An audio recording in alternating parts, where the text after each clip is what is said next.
Hi, everybody. I hope you're having a really great weekend. In Central Illinois, it is absolutely beautiful out.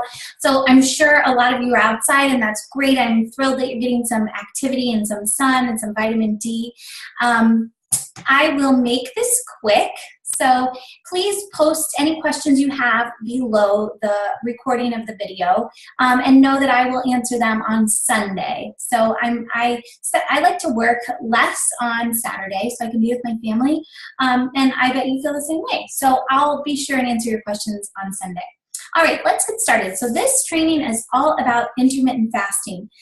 Intermittent fasting is like my favorite latest thing, and it's really the buzz term in health and fitness right now because it's so simple and so effective and so good for you in a whole health kind of way.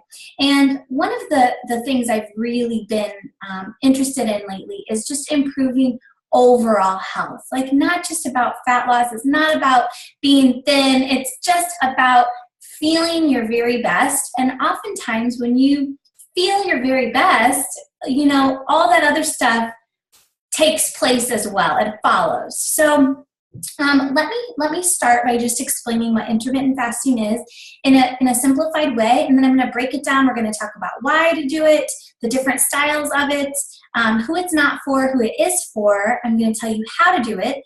I'm going to give you some tips, and then that's it. Then you can post your questions below. So let's start with a definition of what it is. Intermittent fasting is just a shortened window of eating. So instead of just being able to eat whenever you want, you are restricting your eating window, okay? Why would we do this? What are the benefits? Well, fat loss, improved brain function, which I can testify to this. I just feel like I'm clearer headed. I feel sharper. I feel more focused when I'm fasting. Your insulin resistance decreases, and insulin production and the overproduction of insulin in the body leads to all sorts of problems, including type 2 diabetes. So this just really helps rein that in part because your pancreas gets to rest. It's not constantly shooting insulin into the body to manage the glucose levels in your body. So it gets a rest. It simplifies your day. It's one less meal you have to think about because essentially you're cutting out one chunk of time in your day. So for example, breakfast, you are likely going to cut out breakfast. It's just one less meal. You could also cut out dinner if you really prefer breakfast over dinner. We can talk about that in a minute. It allows your hormone levels to change, which facilitates fat loss. So it balances your hormone levels out. It increases your metabolic rate, which is amazing. And so that just means that you're going to burn more fat while you're resting and while you're working out because you're resetting your body with this strategy. There's a reduction in inflammation in the body, and inflammation, like the insulin that we talked about, inflammation in the body creates all sorts of issues like aches and pains and different diseases. So reducing inflammation is always a good thing. It improves your heart health, so it can reduce your bad cholesterol and increase your good cholesterol. So all of those things just start working better. And it's good for, we talked about brain health. It actually has been shown to prevent some types of cancers. And it's anti-aging, which there's some studies with rats and intermittent fasting, and they lived longer, like 30% longer or something. So who knows if that's the truth for humans, but those are all some really, really great things. I love this fact about it. Because you're naturally going to consume fewer calories because you're cutting out, 4 or 5 hours of eating time, and it boosts your metabolic rate, you've got an overall improvement in your caloric equation. It's improving both ways. It's reducing calories in, it's increasing calories out, so boom, it just elevates you into a better picture of health. So those are all of the reasons, and there are more, why intermittent fasting is a good strategy to try. So even if you don't have weight to lose, all of those other benefits make it something that you should definitely consider. Okay, so there are different styles of intermittent fasting. The most popular, because it's simple and because it's, it's just really easy and accessible, and the kind that we're going to do in this program together, is the 8-hour eating window, 16-hour fast. So an 8-hour eating window would be like 10 a.m. to 6 p.m. or 11 a.m. to 7 p.m., which is my current favorite, the 11 to 7, or 12 to 8, or whatever you like, that 8-hour eating window. And that's what, like I said, we'll be doing in this program. There's also the 24-hour fast, where you basically go from dinner one night to dinner the next night without eating. And that is something that's recommended to do like once or twice a week. Just pick one. I would start with 1 day a week and try it, and that's been shown to do some really great things for your body. I haven't done that yet, and I'm loving what this is doing for me currently, so I don't see any reason to do that at this point, but I might try at some point just to see. And that goes back to what I'm going to conclude with today, which is the idea of the study of one. And that just means you are going to use the information that your body gives you. You're going to take the way you feel, the results you get. You're going to take that information and you're going to make your own plan by the end of this 3-week program. And so maybe you're going to try to do that 24-hour fast, or maybe you're going to say, no, I absolutely love what this is doing for me. I'm going to stick with this. So that's the study of one. We'll come back to that idea in a minute. And then the other one that is popular is the 5-hour eating window. So that's, like maybe eating dinner from 5 to 9. I haven't tried that. Again, I don't find the need to at this point, but it might, if this really works for you, that might be something you try, that 5-hour eating window. So those are the different styles of intermittent fasting. Okay, so intermittent fasting isn't for everyone. If you have any sort of history of eating disorders, this is not something you should try, because it can remind you of that and set you into some bad habits. So if you have a history of that, I would avoid the fasting. If you are breastfeeding, I would avoid the fasting because it can mess with your supply. If you are trying to get pregnant, I wouldn't recommend fasting because it changes your hormone levels. And if you have kids, I wouldn't suggest this for your children. Although I do, this whole intermittent fasting does make me rethink we have to eat breakfast every day at this time for my kids. I'm definitely going to play with that this summer and kind of do a more like, do you want breakfast or do you want to wait till 10? Like, I think there's something to be said for that, and we'll get into that. Okay, who it is for? It's for everyone else. It's for you guys.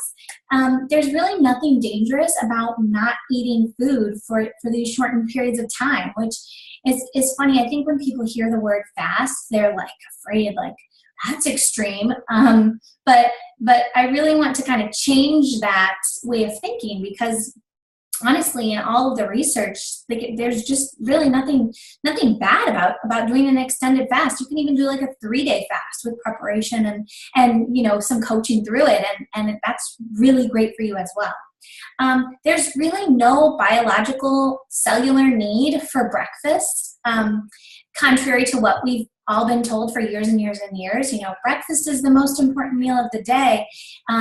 Came from some studies that were really sponsored by like General Mills and the cereal company. So there's really no research to back that. So I know that I've lived that way for a really long time, and trying something new and kind of, instead of just listening to what I've been told, doing something that is different but that feels right is very freeing, and I hope you guys feel that way as well. Okay, so let's talk about how to do it. Man, I'm doing good on time, aren't I? It's only 2:11. Okay, so how to do this. First, you're going to pick your time frame, and you can play with this. I certainly had to do that as well. You might need to work your way up to it, so maybe the first day you start with a 10-hour eating window instead of an 8-hour eating window, but I wouldn't go a lot less than the 10. I think you can totally, I think that's totally doable. But again, you're going to have to check in with how you feel and how your body's responding. And for this program, I'd really love you guys to do it for 6 days a week. So take one day where you're not fasting, or where you're not doing the intermittent fasting, maybe on your flex day. But for the next 2 weeks, I'd like you to try to get in 6 days each week of intermittent fasting. The research shows that you can benefit from intermittent fasting from as little as 3 times a week. So keep that in mind moving forward when you build your perfect plan. But for purposes of this group and getting you results and allowing your body to really experience the benefits, I want you to do it for 6 days a week, unless you're one of those people who it's just not for. Also, be aware that really for your body to experience the full benefits of this, any sort of nutritional change or reset to your schedule, it takes about 3 weeks for you to really notice those and experience those changes. So if you're not seeing or feeling results after the 2 weeks of adding the intermittent fasting, don't be frustrated. Give yourself a little bit more time, okay? I think you will notice before that, but not everybody is built the same way. All right, while you are fasting, here's my experience. When I wake up, I'm very hungry. I have a really fast metabolism. I work out a lot, and I eat a lot. I eat a lot of food. So when I wake up, I'm hungry. Even after fasting, after doing this for months, my body still wants food in the morning. So I make my cup of coffee. I still put a little honey and a little creamer in it. As long as you stay under around 50 calories, you should be totally fine. You should still be fasting. Now that's disputable. There are different programs that talk about, no calories in, but this has worked for me, and this is what I've found in the research.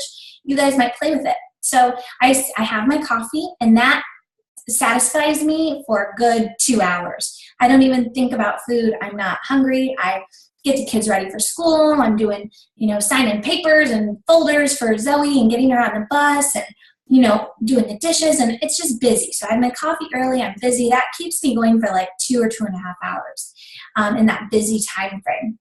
And then I might start getting a little hungry. So you can have apple cider vinegar in warm water or cold water. I put it in a little warm water with a little cinnamon, a little tiny bit of honey, and I drink that, and that's an appetite suppressant. So if I'm struggling and really needing something to eat, that helps. Lots of water, keep water near you all day. That helps a lot. And then, I kind of get busy doing something else. And then honestly, I forget about it until it's time to break my fast. And some days it'll even be like an hour and a half later than when I plan to break my fast, because your body it doesn't need to eat that often. Now, when I break my fast, I eat a big meal. So the other day I made 3 scrambled eggs, and I had 3 banana oat pancakes from my recipe book, and I had some bacon. And I ate the whole thing. So that's fine.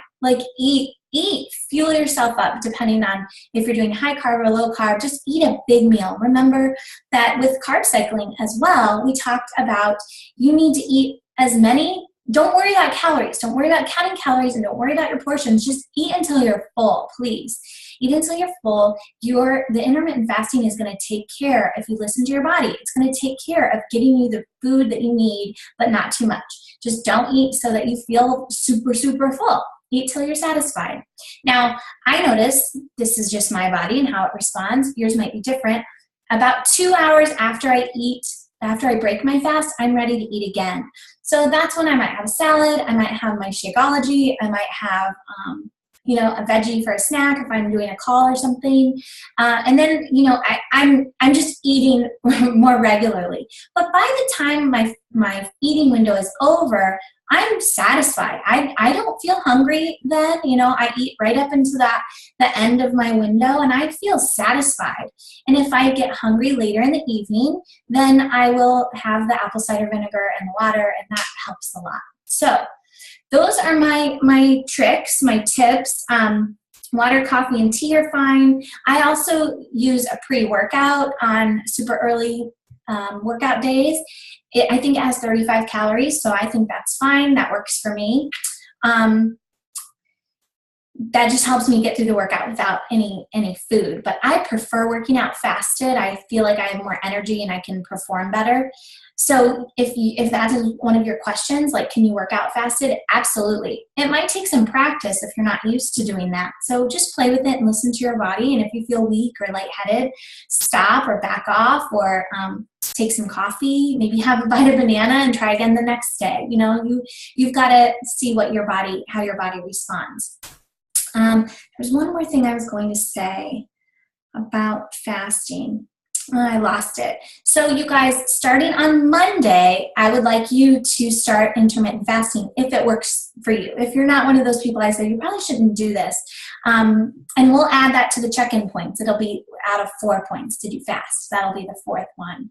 I'm so excited for you to start doing this and really feeling great. It's going to be hard the first few times you do it if you've never tried it. It's definitely an adjustment if you're used to eating whenever you want.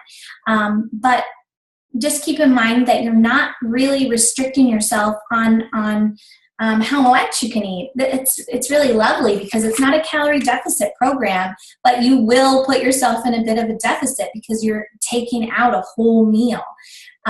So listen to your body. I'm going to remind you of the study of one idea where you're going to create this study about your unique body, and you're going to use that information after this program's over to design your program, like what works for you moving forward. Do you prefer high carb days, having more of them? Do you want to do like 2 high carb days by a low carb day?